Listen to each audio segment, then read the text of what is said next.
Hi everyone and welcome to Leonard Woodcraft YouTube channel. I'm really excited. Today we're gonna build our first project together, my workbench. So yeah, another workbench video on YouTube. That's my idea, my genius idea. No, really, I wanted a workbench here to show you my next project, my epoxy tables and stuff like that. I need a place to use my table saw because for now it's like on the ground. I don't even have a rack or something to put it on, so it sucks. So I need a workbench first. Really, I want it to be as cheap as possible and building as fast as possible with the simple techniques so everyone at home can do it. I was watching some of them, some of these workbench videos. That, don't get me wrong, they're awesome. There are some workbench, but seriously though, you're gonna spend a freaking week building these things. That's not what I want. I want it to be built this afternoon. I want it to be straight, cheap, and efficient. So here's what I got. I got 22 by 4s by 8 feet. I got a sheet of black melamine. I really like the black melamine for the looks, for the contrast on it. When you put stuff on it, we will see it later on when we'll put it on the top. I got a ½ inch 4x8 plywood sheet and some stuff, like I said, simple tools right there that everybody has. Carpenter square, circular saw, impact driver, some basic tools. And what I got here was my toolbox wheel that I already have from these bad boys right there. So why not use them for my build? First, the most important part, coffee. And then we're ready to go. First, I'm getting my table saw out of the rack to take a couple of measurements. Here I just want to make sure that there's enough space between my first leg and my second one on my base. Here I've decided that my base will have 94 inches by 46. The reason for that is determined by the space that I got and the size of my melamine sheet for the top. Whatever dimension of bench you want to work with, it doesn't matter, it's the same process. Like I said earlier, my base is gonna have 46 inches. So now I'm cutting my two pieces that's gonna complete my frame 3 inches shorter because they're gonna be inside the other two pieces. So now just screw everything in place to get your frame. Again, the essential, some coffee. I wanted to share a little trick with you. As you can see, my 2x4 doesn't have a very square end. It's just slightly off a little bit, so I want to make it better. The trick here is to use your speed square as a guiding track for your skill saw.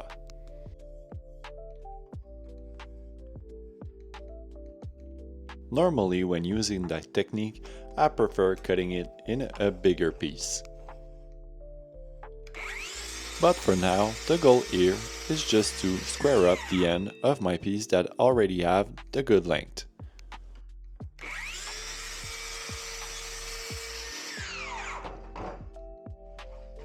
So as you can see, now it is perfect. To determine the length of the legs, you need to take for account the height of your wheel and the thickness of your top. For me, my wheel's at 6½ inches and my top 5/8. After cutting the 6 pieces of my legs, I'm taking the 4 pieces that's gonna go in the corner and I'm cutting a notch of 3½ inches by 1½ inches.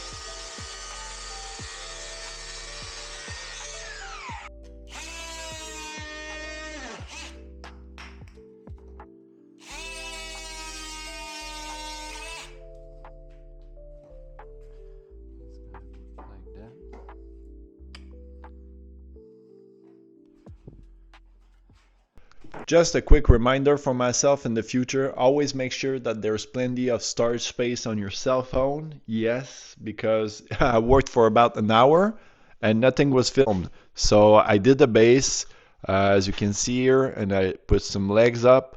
I was gonna flip it over to install the wheels, so it's not too heavy to flip it back, install the bottom sheet, the sheet of plywood at the bottom of the base. So we're gonna start back from here. Gonna put back my camera on the stand, maybe explain to you what I did there. Yeah, that's something I learned in the first video. So let's do this. Okay. So as you can see, my legs are made of two pieces. The long one that we saw together and a second one that has screw on top of it. As you can see, the second piece is shorter than the first one. I let 3.5 inches at the bottom and 3.5 inches at the top, so it's 7 inches shorter than your first piece. First, I installed the 4 legs that's gonna go in each corners. The other 2 legs are determined by the size of your table saw.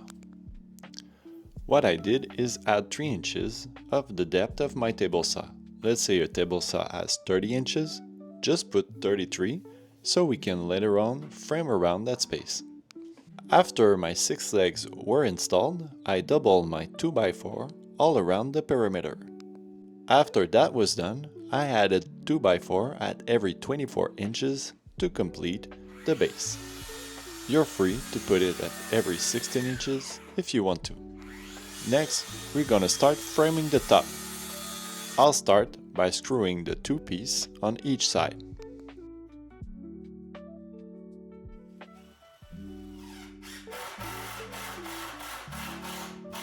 A little trick here. Instead of using your square to fix the legs in the middle, just measure the length at the bottom and install it at the same length at the top. That way, when you're squaring one of the leg, all the legs will be squared together.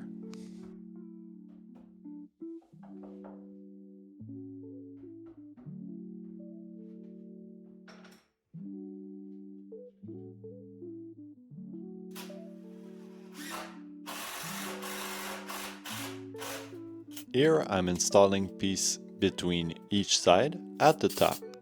For now, they're just gonna solidify the top so I can flip it around, install my wheels, flip it back, and I'm gonna have to remove them later on to install my sheet of plywood.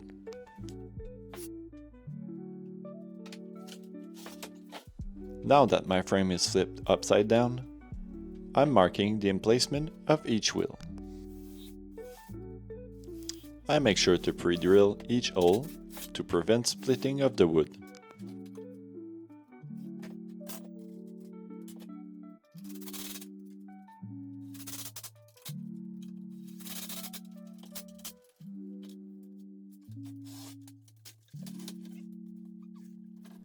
Time to cut the sheet of plywood.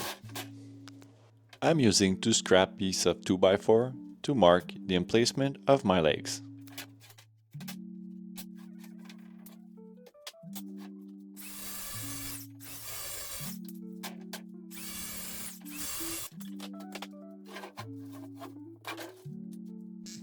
After locking my wheels in place, like I said earlier, I need to remove the 2 pieces at the top.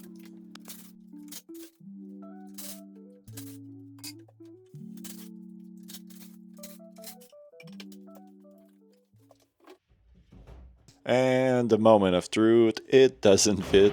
I forgot to cut the width.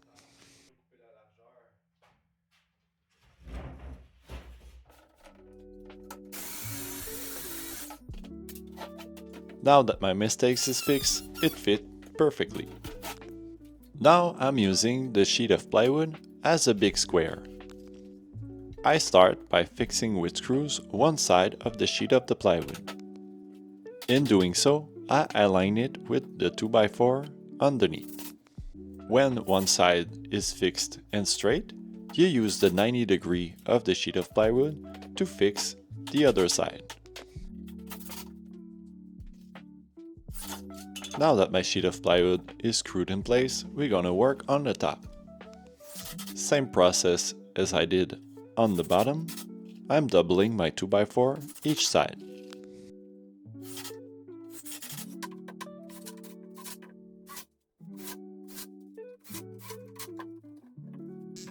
Now for the top, I'm spacing my 2x4 at each 16 inches.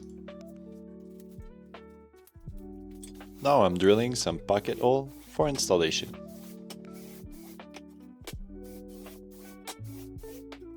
A little trick that I use often when I'm working alone is use a screw or a nail at the end of your piece. That way, it holds the other end of your 2x4, so on your side, you can use one end on your piece and one end on your impact driver or nailer or whatever you're using. After the upper part is completed, we're gonna frame the table saw part. I'm bringing my table saw on top of my workbench so I can determine the exact height of it. Before continuing framing that part, I make sure that everything is square.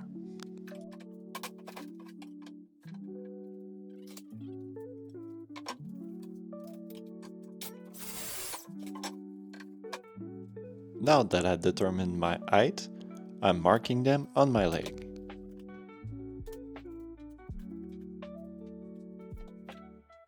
Here I'm using a little blocking with the exact height of my table saw, so it is perfect on each corner.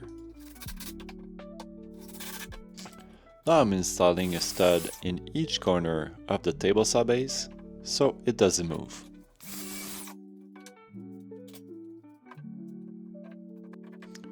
Now I'm completing the table saw base with a sheet of plywood. Now that the base is complete, we're just gonna have to frame around the table saw. I left around an inch of play on each side of the table saw.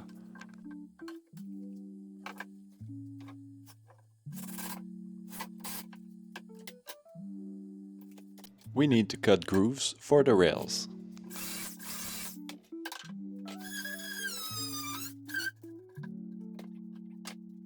Now I brought my table saw back on the bench and some millimeter scrap pieces to look at the height. I'm just looking if it's overall good, we're gonna adjust it later on.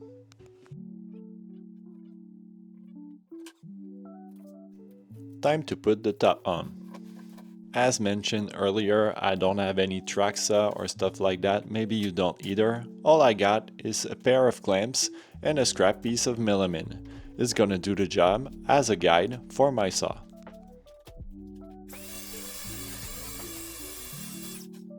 I'm using that technique on each side.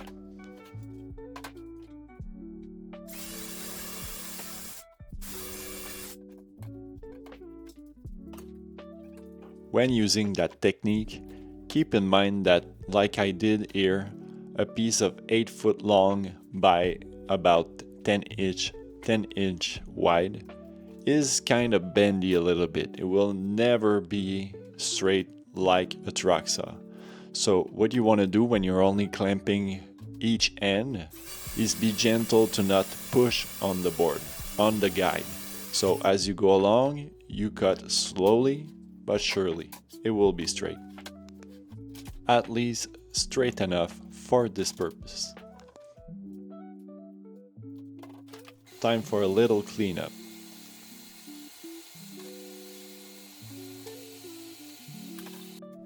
So now that it's cut to size, I'm flipping it back and bringing my table saw. I noticed that the guide underneath was kind of not going very well under the sheet of melamine. So I had to do a groove with my router. Again, I'm using the same technique, a scrap piece with a straight edge and my 2 clamps to do a guide for my router.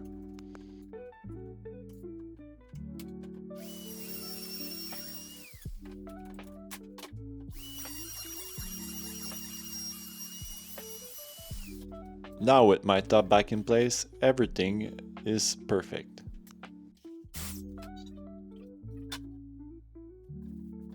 Now it's time to finish all the edge of the board.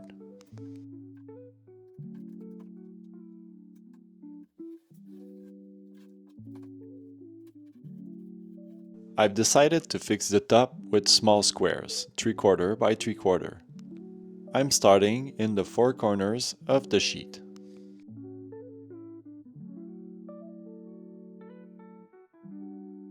I'm only fixing the 4 corners so later on I can shim in between.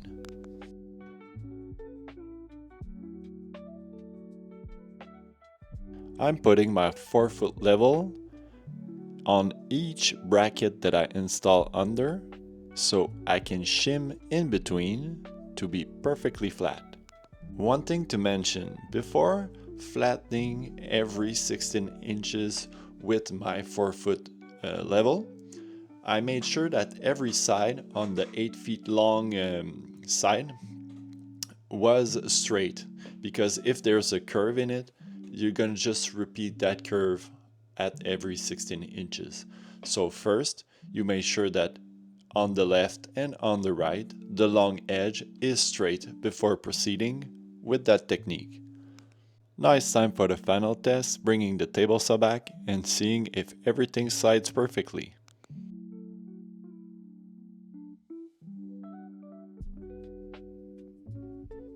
Okay, so first thing I want to mention, I didn't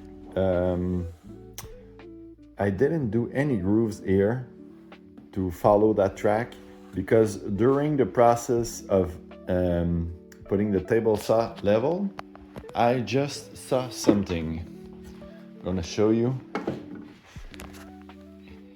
Here, I don't know if we can see it well, but my table saw has a curve in it. So I'm gonna probably change it in the future. So I want to have my track aligned with my table saw. So for now, I didn't do anything.